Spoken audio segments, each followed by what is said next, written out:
Dinner table was set with Mum's good dishes, the white ones with the blue flowers around the rim that only came out for holidays, and whenever she wanted something to feel more formal than it actually was. I remember thinking that was strange. It was a Tuesday. My dad sat at the head of the table. My brother sat next to his wife, Renee. And Mum kept adjusting the placement of the bread basket like it wasn't sitting right, even though nothing about that evening was going to be fixed by where the bread sat. I had just gotten off a 12-hour shift. I was still in my scrubs. Nobody asked how work was. My name is Laurel. I'm a registered nurse, and at 31 years old, I'd been living back in my childhood home for 2 years. Not because I couldn't afford to leave, but because my dad had his second cardiac event in the spring of 2023, and my mum, bless her heart, is the kind of woman who calls a cardiologist a heart doctor and writes down medication instructions on post-it notes, and then loses the post-it notes. Someone had to be there. I was the one who showed up. My brother Jason had not shown up. Jason lived 40 minutes away with Renee in a 2-bedroom apartment they'd shared since they got married 3 years ago. They came for Christmas, sometimes Easter. They texted. So when Jason called me in September and said he and Renee were going to some things and needed to stay with Mum and Dad for a while, I said, okay. I figured a few weeks, a month maybe. People go through things. They moved in on a Saturday. By Wednesday, Renee had rearranged the kitchen. I want to be fair here, because I've gone over this 100 times in my head, trying to make sure I'm not being the kind of person who turns small grievances into a federal case. Renee moving the kitchen around. Fine. Renee using my parking spot in the driveway because it was closer to the door. Fine, I adjusted.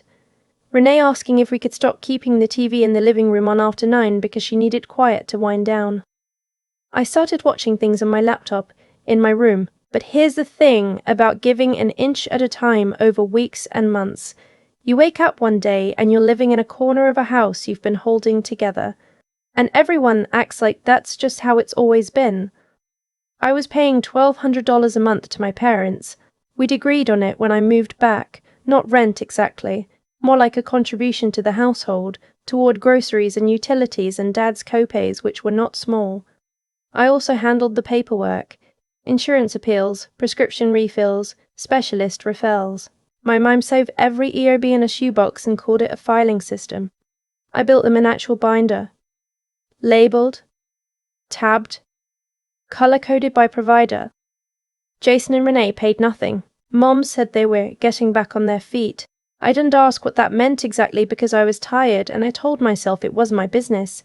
The night of the Tuesday dinner with the good dishes, I sat down and helped myself to the green beans, and I noticed that Renee was looking at my dad, and my dad was looking at his plate, and my mum was still fussing with the bread basket. My brother cleared his throat. So, he said, we've been talking, the 4 of us. He glanced at Renee. And we think it makes more sense, given everything, for you to take the guest room. I put down my fork. I'm sorry. The guest room, my dad said, not looking up. It's still a good room, has the window seat. The guest room is an 8x10 box next to the hall bathroom that still has my childhood soccer trophies on the shelf and a pull-out sofa bed with a bar that runs right across your lower back. My room, the one I'd been in since I was 7 years old, the one I'd repainted 2 summers ago with my own money because the old colour was making me feel like I was living inside a cardboard box, is the largest bedroom in the house. It has its own bathroom. Renee wanted it. She didn't say it like that. She said they needed more space because she was starting a small business and needed a home office. A home office in my bedroom, in a house she'd moved into 11 weeks ago. I looked at my mum. My mum looked at the bread basket. You want me to move into the guest room, I said, so Renee can have my bedroom as an office. It's just temporary, Jason said. That word, temporary. I had heard it so many times in that house. Dad's health was a temporary thing to manage. Jason's situation was temporary. Everything inconvenient was always just temporary, which meant it required no actual plan, no timeline, no consideration of what it was costing the person being temporarily inconvenienced. I asked them one question. I said, are any of you planning to contribute to the household expenses while this is happening? Silence. Not a thinking silence. awaiting for me to drop its silence. I pushed back my chair, picked up my plate, and said, "I'll think about it." I went to my room and I sat on the edge of my bed that had my grandmother's quilt on it, and I looked at the window I'd had since childhood, and I thought about how I'd driven my dad to 3 cardiology appointments in the past month alone, and how I had stayed up until midnight in February, doing his insurance appeal so they wouldn't deny his stress test, and how my mum had hugged me last Christmas and said she didn't know what she'd do without me, and how none of that, not one piece of it, had apparently made it into the conversation the 4 of them had before dinner. I didn't sleep much. The next morning I called my friend Deb, who is blunt in the way that only a woman who has been through her own family nonsense can be blunt. She listened to the whole thing and then she said, "Laurel, they handed you the door. Walk through it." I spent the next 2 weeks paying attention in a way I hadn't let myself before, because when you love people, you sometimes don't look directly at things. You look slightly to the side of them and tell yourself, it's fine. So I looked directly. Renee didn't have a job. I'd known that vaguely, but I hadn't examined it. She'd left her position at a marketing agency in the spring, and as far as I could tell, the small business she kept mentioning was a skincare thing she'd signed up for. The kind where you sell to your friends and the website looks the same as 40,000 other websites. I'd seen the boxes arriving. I hadn't said anything. What I hadn't seen was this: my dad's secondary credit card, the one he used for household things, groceries, pharmacy runs, small repairs, had Renee's name on it. My mum had mentioned it once in passing, something about how it was easier because Renee was the one going to the store most days. I hadn't thought much of it then. I thought about it now. I went through the statements. I know how to look at financial paperwork. I deal with insurance documents and medical billing. Reading a credit card statement is simple by comparison. Over the course of 9 weeks, there were $2,300 in charges I couldn't account for.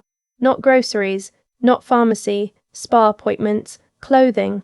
A weekend hotel stay in Savannah, Georgia, that I knew for a fact my parents hadn't taken because my dad can't travel that far without his medical bag and a detailed plan, and at least 2 weeks of me helping him coordinate it.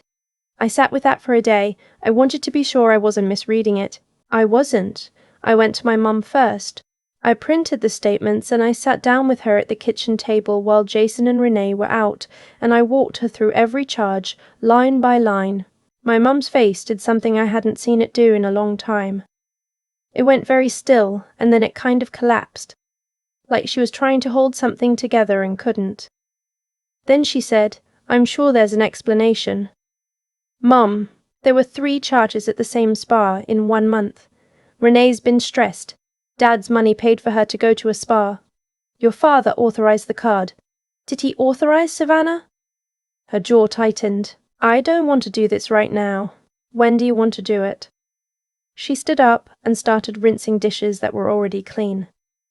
I tried my dad that evening. He was in his recliner watching the news, which is how he spends most evenings since the second cardiac event, because his energy runs out by 6 o'clock. I sat on the footstool next to him the way I used to when I was little, and I showed him the statements, and I explained it as gently as I could, because I am his daughter, and I know what stress does to his heart, and I didn't want to be the thing that hurt him. He looked at the pages for a long time. Then he said, "Let me talk to Jason. Dad, I think you should also call the credit card company and let me talk to Jason." I nodded. I went to my room. I did not sleep well again. What happened next was not what I hoped for. Jason came to my door the following morning and he was not apologetic and he was not concerned. He was defensive in the way that people who know they've done something wrong sometimes get defensive, loud and preemptive, filling the air with noise so the actual issue can't breathe. He said Renee used the card for things they'd discussed. He said I was making accusations. He said I had always had a problem with Renee. He said I was trying to drive a wedge in the family. I said, "There's a hotel charge in Savannah." He said they needed a break. He said they were going through a hard time and everyone kept piling on. He said, and I want to make sure I get this right because it is the sentence I have replayed more than any other. He said, "You don't even have a life outside this house, Laurel. This is all you have. That's why you're so fixated on other people's business." I closed my door. I sat down on my floor. Not my bed, my floor, back against the door. and I thought about whether he was right. Not about the accusations part or the wedge part. I knew I was right about the money. But the other thing, the thing about not having a life. And the honest answer was that I had given most of my life for 2 years to this house and these people. And I had done it willingly because I loved them and because I thought love was supposed to look like that. Like showing up. Like staying. Like making the thing work. But you can love people and still be aware of what it cost you. That's not a contradiction. It took me until that afternoon, sitting on my floor, to understand that. I had 3 days of work scheduled starting Thursday. I worked them. I came home each night, made something to eat, and started making calls. By the following Tuesday, I had signed a lease on a 1-bedroom apartment 12 minutes from the hospital. 2nd floor, hardwood floors, a small balcony. My name only. I gave my parents 2 weeks' notice. I told them I would continue covering the medical paperwork remotely through the end of the year to help with the transition, but that my financial contribution to the household would stop on the date I moved out. I put it in writing because I have learned, when it matters, to put things in writing. My mum cried. She said she didn't understand. I said I would explain more when things were calmer. My dad nodded slowly and said, "Okay, sweetheart." That was the part that almost broke me. Not the anger, not the accusations. Just my dad saying okay in that quiet way that told me he knew things had gone wrong and he wasn't sure how. I did not tell them about the credit card charges to the police non-emergency line, which I had already called. I mentioned what I'd found to the officer who answered, explained that my father was elderly and in poor health, and asked what options existed. She walked me through it. Adult financial exploitation, if it met the threshold, was taken seriously in our state. They would follow up with my father directly. I packed my room over 4 nights after work. I took my grandmother's quilt. I took the small lamp I bought myself 2 Christmases ago. I took the binder with all my dad's medical records because I had made it and I was taking it, and I made copies for them first because I'm still me. I moved out on a Saturday morning. Renee watched from the doorway of the kitchen while I loaded my car. She didn't say anything. I didn't say anything to her either. There are people in your life you don't owe a scene to. My brother helped me carry the bookshelf to my car. Neither of us spoke much. At the end, standing by the trunk, he said, "You didn't have to do all this." I said, "You're right, I didn't." I drove to my apartment. I put the quilt on my bed. I stood on my balcony with a cup of coffee and I looked at the street below, and I felt the particular quiet that comes not from peace exactly, but from the removal of something heavy you'd gotten so used to carrying you'd stopped noticing the weight. That was 7 months ago. In those 7 months, my father called me, not about money, not about the card, not to ask me to come back. He called because he had a follow-up with his cardiologist and he wanted to know what questions to ask. I talked him through it for 20 minutes. I still do that. I'm still his daughter.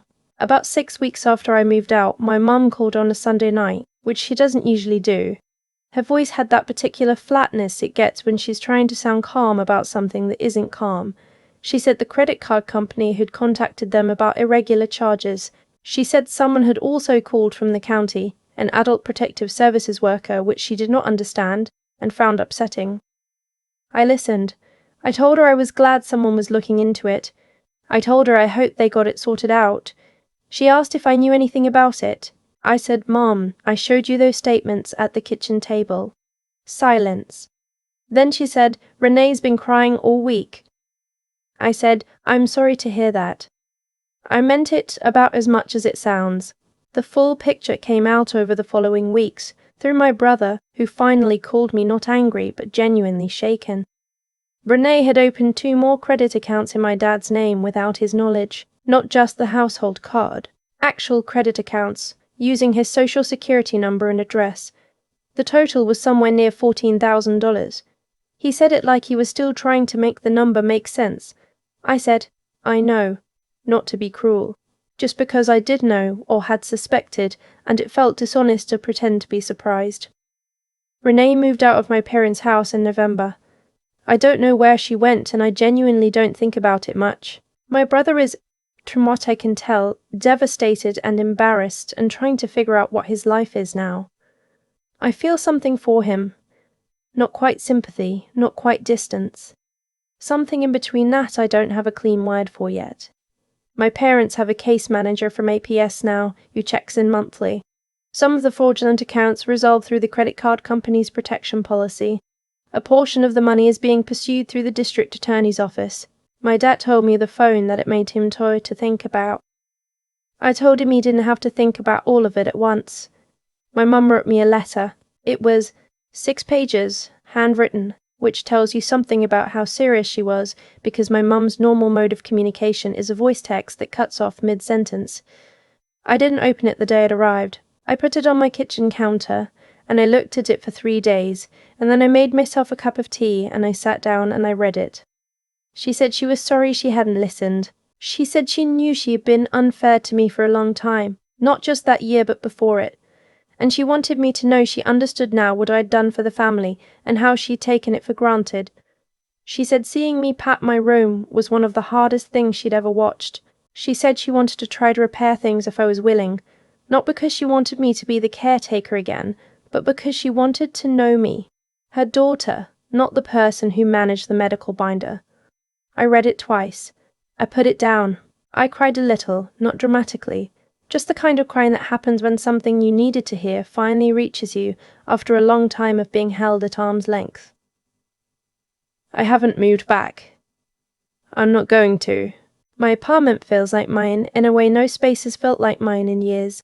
The quiet is my quiet, the mess is my mess. The coffee in the morning is just for me. But I called my mum that weekend. We talked for an hour. She asked about my work, really asked, and I told her about a patient I'd had that week, and she listened. My dad got on the line for a few minutes at the end and told me there were leftover apple fritters from the Sunday market, and he'd save me one for when I came over next. I said I'd come over Thursday. I went on Thursday. I sat at the kitchen table, not the good dishes, just regular plates spread in the bag, nothing posed or formal. My dad looked tired but okay. My mum made the chicken thing I've liked since I was a kid. At one point she reached across the table and put her hand on mine and said, "I'm glad you're here." I said, "Me too." And I meant it, not because everything was fixed, because it wasn't, and not because what happened had been erased, because it hadn't, but because I had left when I needed to leave, and I came back when I wanted to come back, and there is an enormous difference between those two things. I set the terms now, not out of spite, just because I finally understand that love without terms isn't love. It's an open tab that only one person keeps running up. My lease is up in 8 months. I'm renewing it. I've thought a lot about the timing of things. Not fate, not some cosmic plan, just the plain, observable fact that actions accumulate, and eventually what you've been building, or what you've been tearing down, shows itself. Renee didn't end up in the situation she ended up in because the universe decided to settle a score. She ended up there because she made choices repeatedly and trusted that the people around her were too distracted by love and loyalty to look closely. She was right about that for a while. Most people who take advantage of others are. They count on the distraction. They count on the fact that someone in that house cares enough to keep the peace and not ask hard questions. I had been that person for 2 years, and I'm not ashamed of it exactly. I moved home because my dad needed help, and I gave that help. And I'd do the same thing again. But I had also let caring for them become a reason not to care for myself. I told myself that was just what love looked like. It took Jason licking me in the face and telling me I didn't have a life for me to understand that he was more right than he knew, and that I was the only one who could change it. That's the part that took me the longest to sit with. Not what Renee did, not what my parents failed to see, but the fact that I'd watched myself shrink inch by inch, and called it virtue. There's a version of selflessness that's actually just fear. Fear of being the difficult one. Fear of being blamed. Fear of what happens if you stop holding everything together and someone has to notice the weight you were carrying. I had been living in that fear for a long time without naming it. When I moved out, I didn't do it to punish anyone. I want to be clear about that because I think it matters. I left because I had finally understood that staying, under those conditions, was going to cost me something I couldn't get back. Not money. Not a room. Something quieter than that. The part of yourself that knows what you're worth and insists on it. I was close to losing that. I could feel it going. What happened to Renee was the result of Renee's own choices. What happened to Jason is the result of the years of letting someone else hold the family together. The willingness to believe whatever was convenient, the moment at that dinner table when he could have said something different and didn't. And what happened to me, the apartment, the balcony, the coffee in the morning that's just mine, that is the result of one decision, made late, but not too late.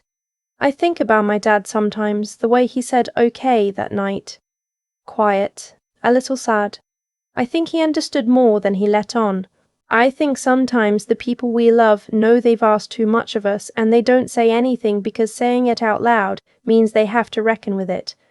I don't hold that against him, but I notice it. What I want, if any of this means anything to anyone watching, is just this. The people who show up the most are often the ones most taken for granted, and the moment you stop showing up is the moment everyone realizes what you are actually doing. There's not a reason to stop showing up for people you love. It's a reason to make sure the people you love are actually paying attention. And if they're not, if they've mistaken your reliability for an obligation they can keep drawing on, then walking out that door isn't giving up. It's the most honest thing you can do. My lease is up in 8 months. I'm renewing it.